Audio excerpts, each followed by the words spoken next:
tripping up in this hole. Let's go, let's go, let's go. You ain't deep up in your head. Let's go. Let's R&B singer Maya Tears, absolutely.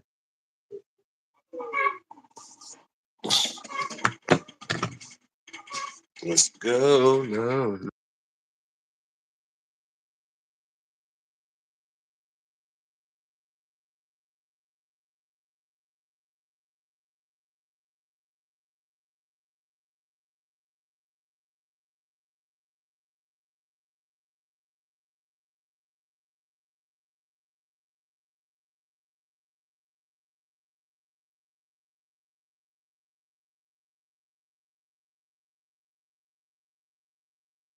What's the deal, everybody? Trying to give me some coffee right quick. Roll me up one real quick. What's the motherfucking deal, everybody? Let's get your motherfucking rocks in order. Man, what's the deal, man? What's going on in these YouTube streets, man? They talking about LeBron James. Oh, boy. Talking about building a motherfucking NBA league. Let's see what they talking about. Oh, that's Maya. Shit, that time I seen Maya, she was on a show called Fifth Ward. They had a show called Fifth Ward down here in Houston. And Maya was playing the mama. I don't know where you can find Fifth Ward. I forgot what that was. I found it on, but it's look it up, y'all. Google it. It's a show called Fifth Ward with Maya. Matter of fact, the original movie that came out, my coach, my old football coach, my little league football coach son played in the movie. I think Spike Lee's sister directed the movie or starred in the movie. It's an original movie called Fifth Ward. It's an original movie called Fifth Ward. I gotta ask Ja'Cory where you gotta go find it. Look up Ja'Cory Love, like, cause Ja'Cory, matter of fact, Ja'Cory guest star in one episode, one or two episodes of the new Fifth Ward with Maya and some other people in it. But go check that out, man. It's called Fifth Ward with Maya, man. Yeah. Um I ain't seen Maya in nothing in a long time. What's up, YouTube? What's up, everybody, man? Early morning. Gonna give me some coffee going this early on this good old early morning, man. You know, hey, man. It's good to have a Q cup around this bitch. It's good to have a K cup around this bitch, man. Them K cups come in handy like a motherfucker, you dig? Yeah, man. But shit, I ain't gonna be on there too long, just chopping it up, chopping game. What else been going on, man? I just watched on YouTube some young niggas. Now, it started off with one nigga on a motorcycle, then his partner met up. Then the next thing I know, this in California. Just watch this shit on YouTube. Then the next thing you know, it was a gang of young niggas on motorcycles, four wheelers. It was about 20 of them. Say, man, let me tell you what the young niggas did, man. They on the freeway, man. These niggas stopped and got gas. These young niggas stopped and got gas, man. I love these young niggas, man. These young niggas is disrespectful. Man, these young niggas are disrespectful, man. I love these young niggas, man.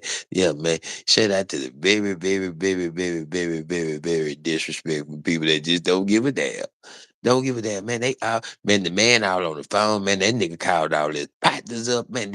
I'm telling you, go look for, they on dirt bikes. Go look for two young niggas on the dirt bike, man. These niggas was, man. Hey, man. These niggas was everywhere. These niggas was on the 710. I didn't even know it was a 710 in California. Shout out to the 710 and anybody that rides the 710 freeway in California. Salute. Yes, sir. Let me see what else going on in the room. Let me see what else going on. Ooh, second husband. I don't really watch Drewski no more. Shout out to Cameron and Mace. Snoop Dogg dollars.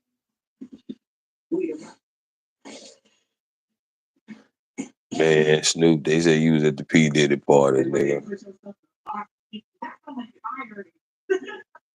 Oh, that's Papa Stat and okay, Papa Stat.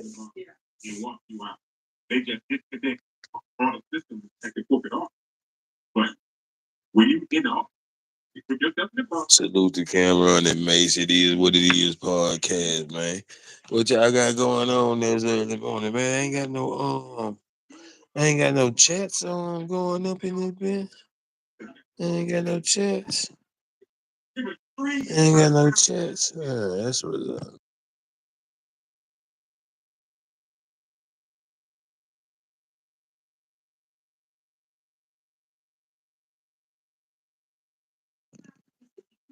I know what it is, man. What that was? Oh, what's up, Blended here? Good morning, Blended. Got Blended. Yeah, you drinking your coffee, you got your rocks out, you got your chakras going. Let's go. Yeah, shout out to Blended here to go subscribe, like, and share Blended Healing. Just like I am. God damn it. Y'all do it too. Shit. I gave my dog some cheese with wax on the weed wax. I don't know how he gonna come out this morning. We gonna pray for him. He's all right though. He's all right. He all right wagging his tail. He looking at me. I'm looking at him. We looking at each other. He's okay. Man, you just gotta do shit sometime. Like it. Just do some shit sometime, man. You just gotta do some shit. You don't know if it'll work. You fuck around and have the next remedy and don't even know it. You fuck around and have a niggas remedy, don't even know it, man. Salute Phoenix Fireside, man. We in the building, man.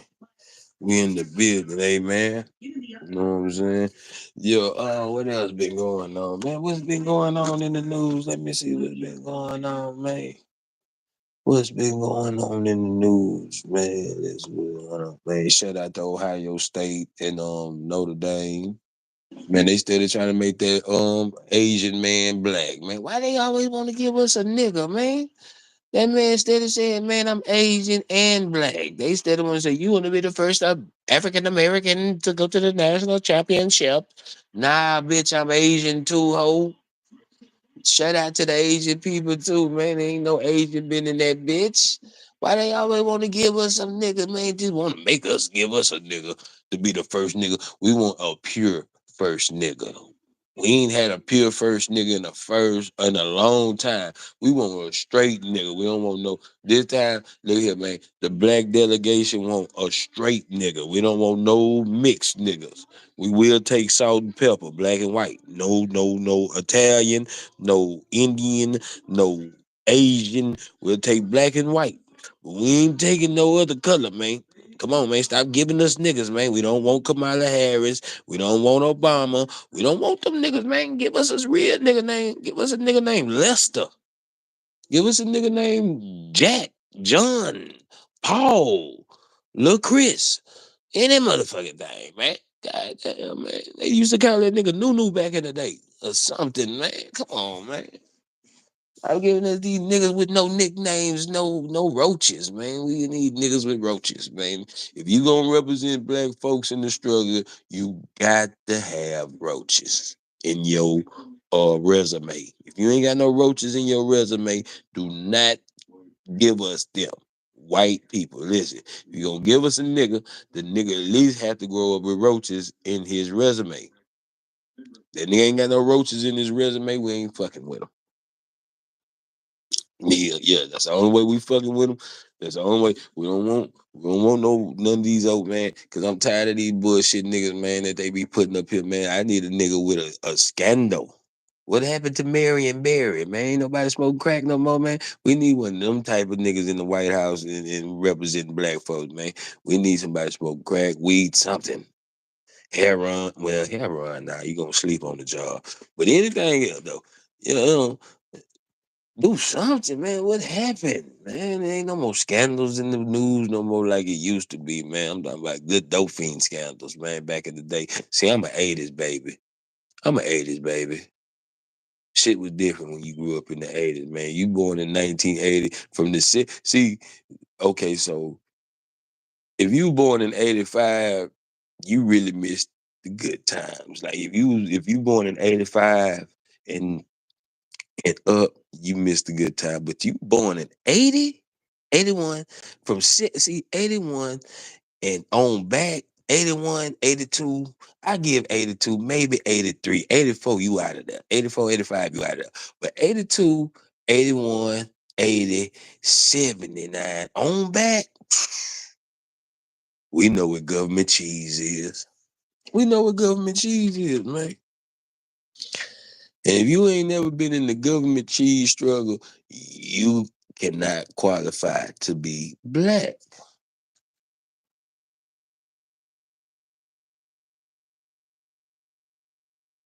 Method Man arrested and charged with assault after catching his daughter ex. Okay. Hey man, ain't nothing wrong with a father beating up the daughter's ex-boyfriend, man. Hey man, more power say, man. If that's what that man wanna do, he grown. Let me see what you got down, man. Keep chewing on, bitch. You chewing on. Yeah, man. Hey, what's up, beauty essence? Good morning, man. Good morning, yeah, man. I'm just sitting here talking this shit, man. Where are Latinos and Asians during Jim Crow? Man, look here, man. Look here, man. Man, look here, man. We don't give a damn about the folks, man. Everybody want to be a part of. Let me see what they saying about the Jim Crow. They say, "Oh, these my the shout out to the I be watching these girls too. They two African girls, man. They be over there watching American videos, tripping on the learning history like my whole life. They never talked about. They never talked about the internet. Hold on, let me go see what their name is right quick. Or Spanish or Hispanic people into white school. Like they never talked about it. So just thought, I just crossed my mind right now, so I just thought I'd say it out loud. Hi guys, welcome back to our channel. In case you're new here, my name is Maren. And I'm Maureen. Right. So in today's episode, you're going to be reacting to a video of a Hispanic lady who was curious and asked a very valid question, yeah? And she was asking, where were Asian Americans and Hispanics during the Jim Crow law? And we found a video of a brother who tried to answer her question to the best of his knowledge. Right. So this is one of those videos where it's just an educative piece, and we decided to bring it here to you. Man, them folks don't even matter in Jim Crow. But this is the type of shit, these people want to include themselves in nigga shit. Let's go. This video, and also consider subscribing if you're new to our channel. Let's watch. I just found a gap in history, and I'm trying to understand where were the Asian and Hispanic kids during the segregation era, like when it was whites only and coloreds only. Hi, political science major here. They were here. There is no gap. What you might be experiencing or might think is a gap is probably the lack of the vocalization of the stories or the stories not being told all throughout textbooks. But for someone like see, this would kid me about niggas. This is what these niggas he talk about political major here. So nigga, we don't give a fuck about your credentials, but here we go. Me who went to college for this, it's right there. It's in the history books, and it was in some of my high school history books as well, to be fair to our government, okay? I'm going to try to use three things to try to layer out why I think you may feel like there was a gap or why it seems like that story is not being told or vocalized. The three things are population, location, and assimilation. I'm going to try as best I can to use facts and not try to opine too much, all right? So the first one is population. So during the height of which, considered civil rights era, supported by my background here, 85% of the population was white, 11% was black, less than 4% was Latino, less than 6% was foreign born, and I'm presuming that remaining kind of like 0.00 some percent, like in 1960. And a lot of that documentation is fake because that's why I say, man, you get you a smart nigga and here you go. A smart nigga don't never know shit. Man, here we go.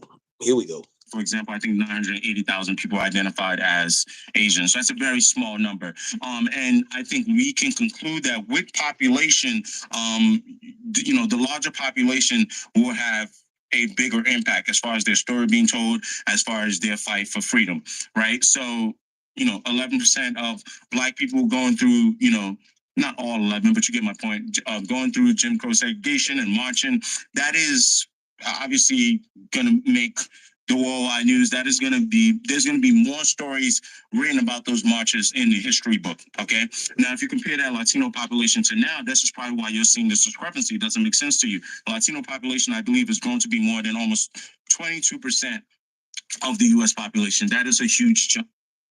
Hold on, y'all. Commercial break. Shout out to what's the name of these folks? Hill Country. K-Cubs. Man, I'm trying to get an endorsement with anybody. Here we go. All right, back to your normal programming. Okay, but during the 1960s, these fights were there, right? Or even before the 1960s, right? There are a number of Latino fight for segregation, for desegregation, right? So you see Mexican Americans going through segregation in California schools, right? There were riots. There were things like the Zoot Suit riots in the 1940s, which was also in Los Angeles, California, which leads me to my next point, which is location. So here's the thing: America's makeup, how it is now and how we know it now, is a lot different from what it was back in the 1950s and 1960s in terms of location and demographics. Okay, so in America, a large part of what most people focused on and cared about, especially is the northern part of America and the South. But a lot of places where the Latino population, remember, we've established that they were small, they were located in the southwest part of America. Okay, and the fundamental difference between the southwest part of America's segregation versus the southern segregation, where a lot of Black African American people were, is they didn't have these laws coded. They didn't have these segregation laws coded. They didn't have these English only laws coded, unlike the Deep South, in which they had these segregation laws, Jim Crow laws, most of the time, not all the time, coded. Okay, so that's kind of the first problem.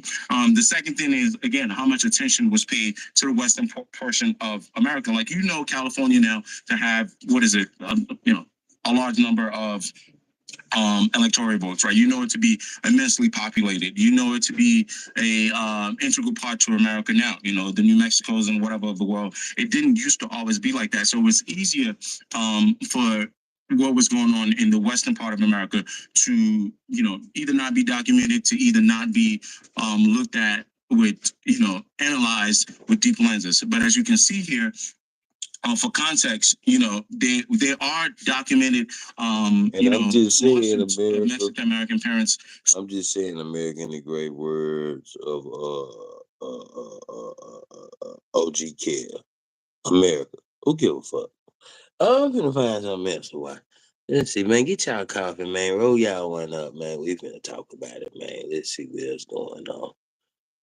Baby B Brazy from Denver Lane says he beat the brakes. So congratulations, man. Everybody want to beat up somebody.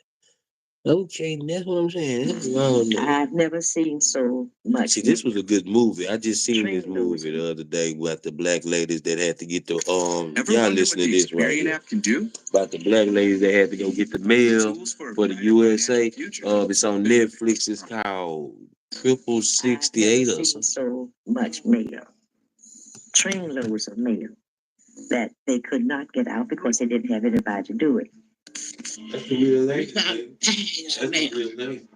A lot of them were rat infested. It was a mess. It was awful. We did have 3 girls to get killed in our unit overseas. See, this the stuff they don't tell you about what black sisters did in the war. Facilities that they wanted to create for them. After that, they didn't try. This video about the extraordinary women of the 688 Central Postal Battalion from World War II. The 6888 Netflix. Go look it up. 6888. Go look it up.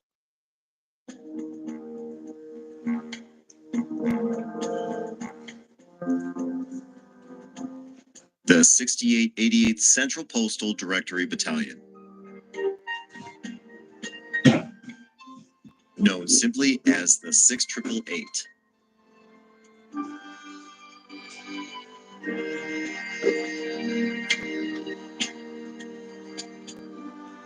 The only all-black, all-female unit deployed overseas during World War II.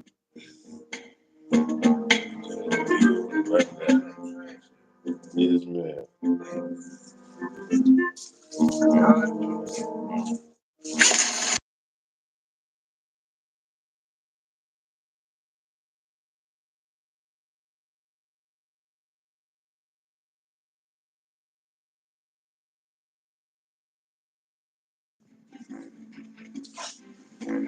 The greater part of our soldiers dead, mail calls, because they want to see what's going on at home. Many letters and packages had only the first name of the intended recipient, or just a nickname. Oftentimes people would just send mail to Johnny or Johnny Smith or whatever. And by 1945, the U.S. Army faced a massive backlog of undelivered mail. Over 17 million pieces of undelivered mail. Army officials decided this undelivered mail was hurting morale.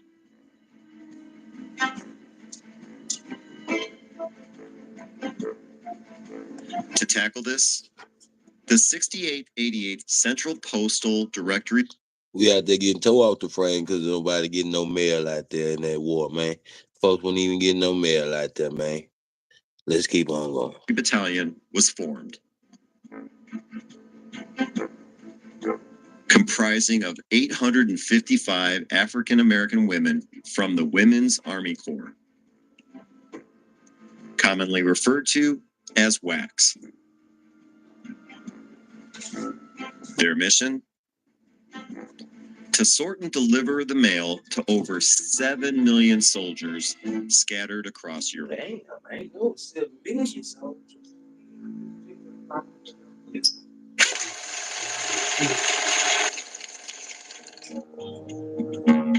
You, Adams? Yes, sir. He said, what do you want to do? I don't know, sir. He said, I don't know what I'm going to do with you young women. You're too young to be in the Army in the first place. That was on Saturday, and Monday morning I was made a company commander. Oh, okay. There were even women who came from families where there were no sons, and they joined the service to represent their family in the war effort. And the first group of the black women, only 2 people got a uniform the first day we went for uniform. Either the waistline was too small, the skirts were too short, the sleeves were always too short. But we got pieces of uniform. Everybody got a hat and a purse. And so that we were authorized to use all the pieces we had and let's keep on adding to it as we got the other pieces. At the end of about 3 weeks, when the last shoe order came in, we finally got everybody uniform. And we loved them.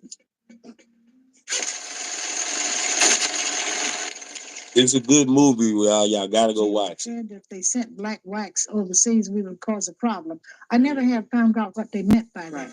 But eventually there was sufficient pressure from the press that they finally decided to go overseas. And that's when I had been given orders to go overseas. Although I didn't know what the job was and I didn't know where I was going when I left the stage, I knew that given the same opportunity and training, I'm sure I can do as well as anybody else.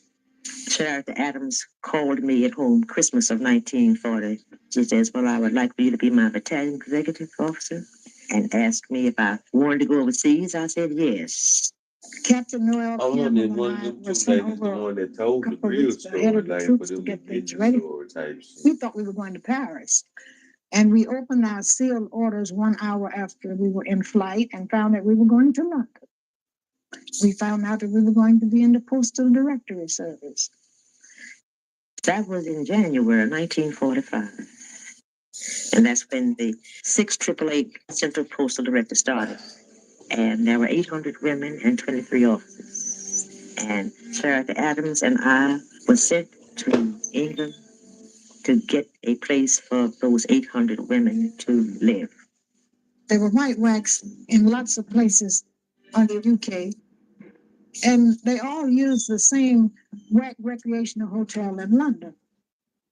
That's that And girl this that is look where the white. problem You seen came her, in. baby? The Red Cross Look. wanted to set up another Remember hotel. that because when they was telling the white lady people when they came to the south, when they made all the white passengers go to the front. Huh, baby? Hold on, Juanita, I'm live right now. Talking.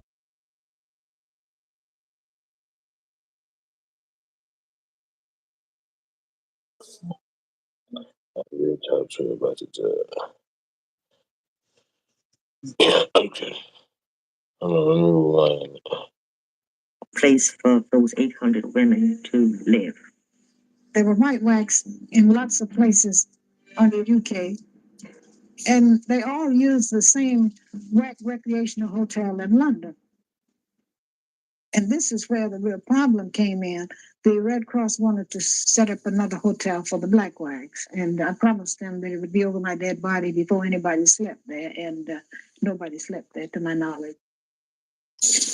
I refused to accept any segregated facilities that they wanted to create for them. Maybe she was the army lady that Kerry Washington played. Yeah, that's probably the lady Kerry Washington played. Excuse me, y'all, we on commercial.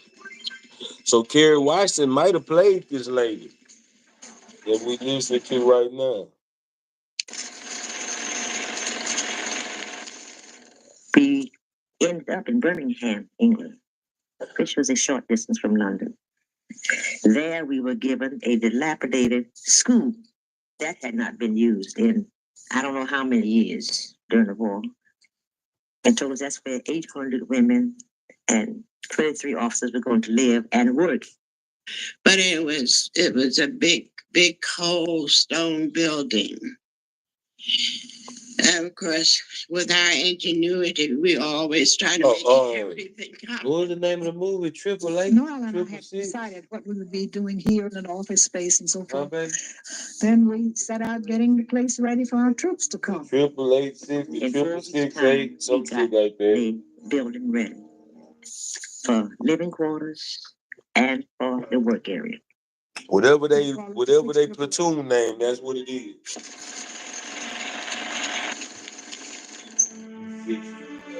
On February 15th, 1945, the 6888 arrived in Birmingham, England. This footage shows the battalion marching in review before Lieutenant General John C.H. Lee, whose responsibilities included the mail. Just before the troops arrived in England, General John C.H. Lee, who was commanding general of the communication zone, invited Noel and me to dinner. And dinner was in our honor, and it was very nice and very swank at the George Cinq Hotel. And I bet they midst had of the bombs dinner, and shit flying all over General their Lee head. said, "Adams, can your troops march?" And there is only one answer when a general asks you a question. The answer is, you have never seen better marching troops in your life. And he said, "When do they arrive?" I said, "They arrive on the 13th. And he said, "I'll be down on the 15th to see them march." Adams said that she knew that her girls could march and could have a parade. That he asked us, "Will we be ready?" So after we got there, we had to have a parade. Well, the troops had come over on the Ile-de-France, and it had taken 11 days, and they'd been chased by submarines for several days. We were about 3 hours way over. Yeah, but I'm gonna get the first licks in first though, so I'm gonna be alright. You can be 10 in the end. So we had to turn and come back You to can the be 10 in United the end. States, But I'm gonna beat your ass first though. travel for several miles, Cool. and then head back to England. I'm gonna let you get yours, baby. And being unaccustomed to shipboard I'm gonna beat your facilities, ass first. it was a rather sad-looking lot that got off. When we got to England, we were told that we were going to Put on parade. all white, you get to beat And of course, the girls had not marched, they hadn't drilled. You go But to we the did it. hotel and you say, All the women had to dress up in their best what and was join her the name? parade. Anna Bullet. We were ready for them, and we marched for General. I'm Anna May Bullet.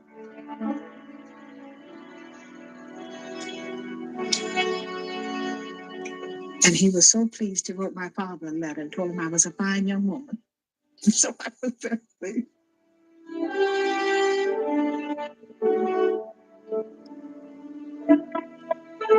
But I didn't get parade because I had mumps. She ain't do what? Whatever.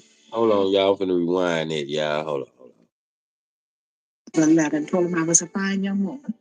So I was that thing.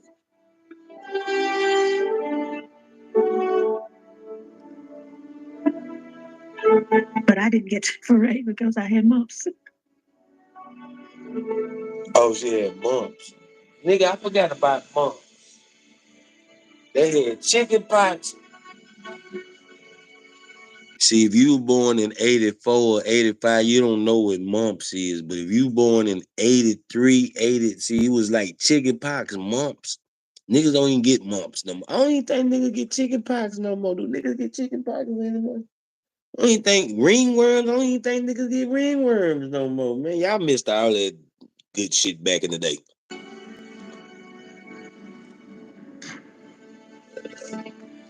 To see the unedited footage of the extraordinary women who served in the 688 Central Postal Battalion during World War II, 688. which was recovered from the National Archives and used in this video, consider becoming a History X member, where you can access other original, unedited History X interviews and videos.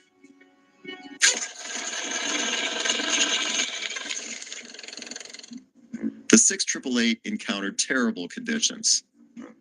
Cold, unheated warehouses stacked floor to ceiling with undelivered mail. We were sent to England to redirect mail to every serviceman in What each they year. say, And triple when we six. arrived, Yeah, it's about the Tyler Battle Perry of the too, yeah. Bulge, which was between December the 15th, 44 and January 15th, 45, had created an enormous backlog of mail. Even all the mail which had gone to the continent for American GIs had been moved back to England because that the fighting was so severe. And at that point, they didn't know which way the fighting was going to go. So our first job was to deliver the Christmas packages and the Christmas mail that had piled up from Christmas 1944. Everybody be asking me, man, does the Bluetooth actually work? Bro, you get a month for free. It's free. You can get 1 month for free. So you got nothing to lose and you got everything to gain. Try it, and you're gonna like it. First month is free.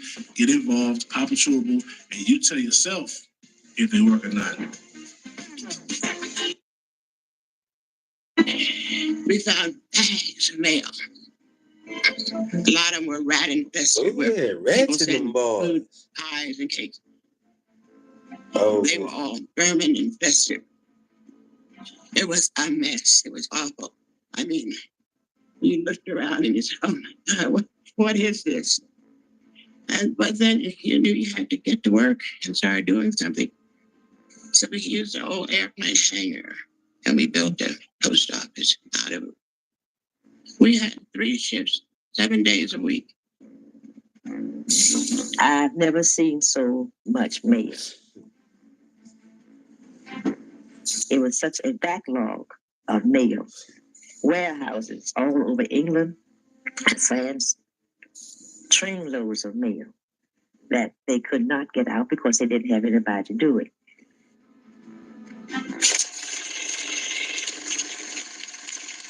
We mostly existed on sea rations. It was difficult. It wasn't an easy thing. And it was cold, nothing heated, But we were young, we were strong, and we survived, and we were committed. We were a self-supporting unit, and we had women who did everything. Our own mess hall, our own supply, own military police. We had our own transportation. With 800 women, we had all kinds of things. We opened up a beauty parlor. We had beauticians. As I said, anything that we needed, we found in our women. With 800 women, you got all kinds of occupations. They gave us fatigues and overcoats and boots and pants and liners, anything that was warm, because back then we were skirts, no pants at all. That's the first time in the army that we wore pants, because you almost had to sleep in them because the buildings were so cold. And that's where I first learned to make a fire in my life, because we had no heaters. We had to heat by fireplaces all over the place. We did have 3 girls to get killed in our unit overseas. Women, 800 women, you got all kinds of occupations. Then we found out that some of them had worked in funeral parlors. And of course, they fixed up the girls beautifully. Hold on now. Out of 800 women, they only had 3 people die. They sent a whole army over there and thousands died. We sent 800 black women over there. 600, how many? 800 black women. However many they sent. Only 3 died. They send the whole United States over there. We all died. God damn. And they were delivering mail. They didn't even have no weapons. Working in shifts around the clock, they developed an innovative tracking system to process approximately 65,000 pieces of mail per shift. This included creating and maintaining a card index, which ultimately contains 7 million cards of servicemen with the same or similar names, using their military serial numbers to distinguish them. Well, we had a system, and of course, we worked with intelligence to keep knowing where the soldiers were going because they were moving around. And, it was very, very organized. Our job was to sit with a box in front of you. That's all the women did for 8 hours every day. And they had cards, and they would find where these men were and send it to all of the servicemen in Europe. Oftentimes, people would just send mail to Johnny or, somebody who, they're Johnny, but where's it? So we'd have to have a group set aside that would go through the mail and find out what the family name was. So they would know it was Johnny Smith or whatever and put it together. I never saw so many Smiths and Jones. There's so many people with the same name. And the only way we could find out where to send the mail was by the difference in their serial numbers. That is one reason why they told you to put your serial number behind your name. We had a lot of ingenuity to get it working, get it done. We had approximately 800 enlisted women in offices. We worked 3 shifts, 8 hours a day, and we did get a commendation for delivering. 800 women, 3 died. So they had 700. And 97 women left. Black women. They sent all them white women, all them white folks over there, and they died. They just delivering mail. They ain't got no guns. That mail at top speed. They asked us if we could get it rolling in 6 months. So we were able to get it rolling in 3 months. Caught up in 3 months. Yeah. Goldilocks needs a place of her own, and fast. What Thankfully, she's on happened to Redfin. it, man? They update their listings every 2 minutes. And with so many options, she's bound to find exactly what she wants. This one's just right. Is she moving? Yes. Oh, it's happening. It is happening. There is electromagnetic energy in that pyramid between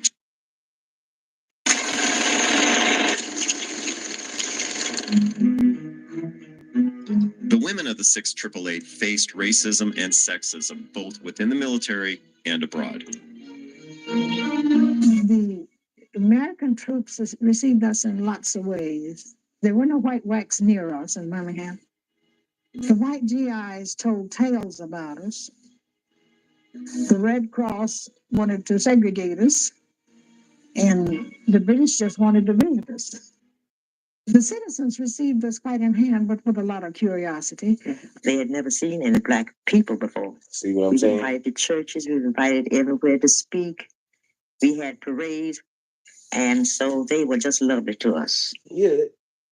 In Birmingham, England, the people were just incredible. We made lots of friends.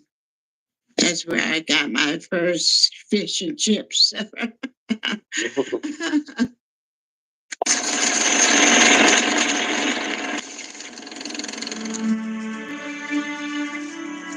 chips must be something else, you like. We all kept in touch. Fish and with those chips people need who hold coached us. But they began to have reunions, and I went to my first reunion in 1988. And even though I tell them, please call me by my first name, oh, I can't do that.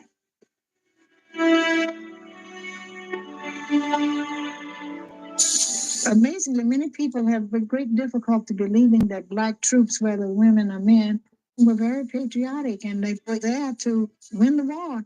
But when the war was over, they had done their duty and they wanted to go back home. You don't really think history till after you do it. For another inspiring story about perseverance during war, check out this video.